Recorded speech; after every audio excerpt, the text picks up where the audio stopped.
Hello friends, ધમુસ kitchen and vlog પર તમારું સ્વાગત છે. મિત્રો, આજે બનાવીશું પાલક અને મગની દાળની એકદમ ટેસ્ટી રેસિપી. ટેસ્ટી હોવાની સાથે ખૂબ જ હેલ્ધી રેસિપી પણ છે. તો ચાલો ઝડપથી બનાવવાની રીત જોઈ લઈએ. આજની રેસિપી બનાવવા માટે એકદમ ફ્રેશ એવી પાલક લઈશું. અહીંયા જરૂરિયાત મુજબ પાલકને આપણે અલગ કાઢી લઈએ. એક વાટકી મગની દાળની સામે 12 થી 15 મોટા પાલકના પાન અહીં મેં અલગ કાઢી લીધા છે. આ પાનને ધોઈ અને આ રીતે સમારી લઈશું. સાંજના સમયે કશું હેલ્ધી ખાવું છે, કશું અલગ અને ટેસ્ટી બનાવવું છે, તો તમે આ રેસિપી બનાવી શકો છો. એટલી સ્વાદિષ્ટ બને છે કે જે પાલક નહીં ખાતા હોય ને તેને પણ આ રેસિપી ચોક્કસથી ભાવશે. પાલકને સમાર્યા પછી એક બાઉલમાં નાની વાટકી જેટલી મગની દાળ લઈશું. આપણે અહીંયા મગની ફોતરા વગરની પોલિશ દાળ લીધેલી છે.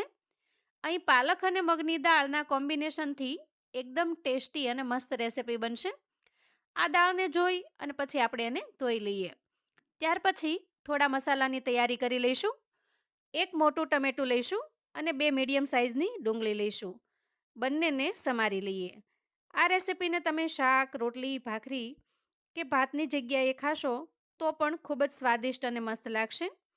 હવે જુઓ, આટલી તૈયારી કર્યા પછી આપણે હવે ગેસ તરફ જઈશું અને ગેસ ઓન કરી ગેસ ઉપર કુકર મૂકીશું. એમાં 1 ચમચા જેટલું આપણે તેલ લઈએ. તેલ થોડું ગરમ થાય એટલે 1 ચમચી જીરું ઉમેરીશું અને થોડી હિંગ ઉમેરીશું.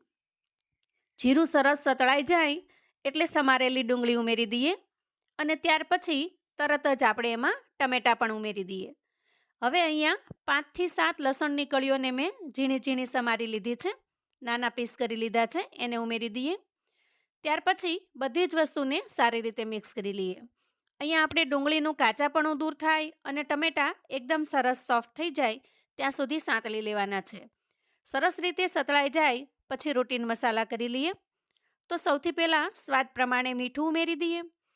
1 ચમચી જેટલું ધાણા જીરું ઉમેરીશું. 1 ચમચી મરચું ઉમેરીશું. અડધી ચમચી જેટલી હળદર ઉમેરીશું અને આ બધા જ મસાલાને સારી રીતે મિક્સ કરીને શેકી લઈએ.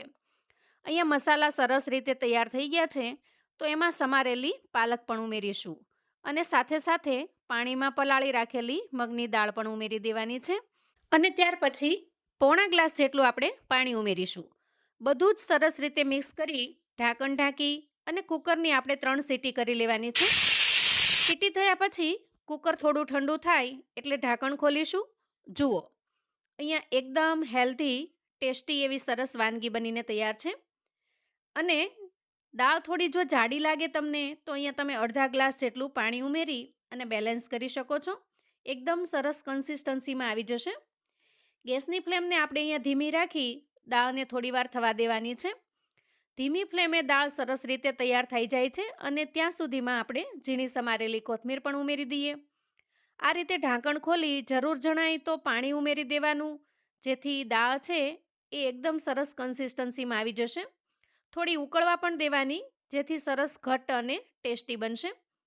અહીંયા દાળ ખૂબ સરસ રીતે ચડી જાય છે કેમ કે થોડો સમય પાણીમાં પલળી હોવાથી ચડતા વાર લાગતી નથી. આ દાળનો ટેસ્ટ જીરા રાઈસની સાથે પણ ગજબનો લાગે છે.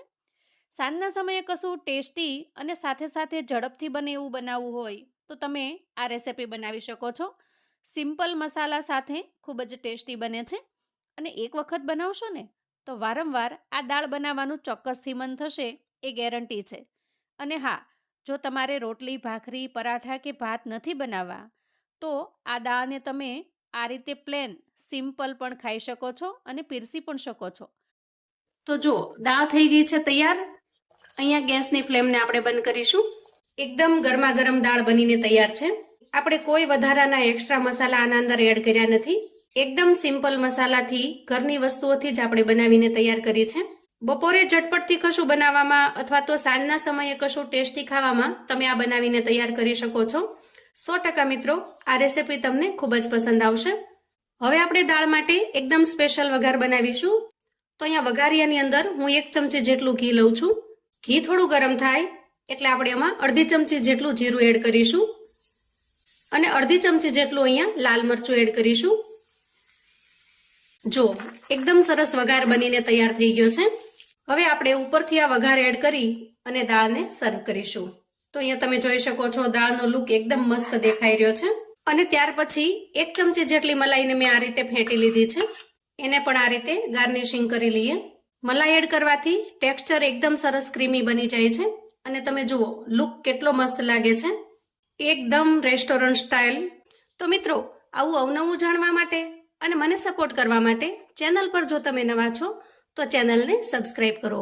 વિડીયો ગમે તો લાઈક અને શેર કરો. તમારા સગા સંબંધી મિત્રોને પણ આપણી આજની આ એકદમ સરસ મજાની પાલક અને મગની દાળની રેસિપી ચોક્કસથી મોકલી આપજો, જેથી એ લોકો પણ બનાવીને તૈયાર કરી શકે, એન્જોય કરી શકે. કોમેન્ટમાં મને ચોક્કસથી જણાવજો મિત્રો કે આજની આ પાલક અને મગની દાળની રેસિપી તમને કેવી લાગી છે. ફરી મળીશું એક નવી રેસિપી સાથે. ત્યાં સુધી આવજો મિત્રો.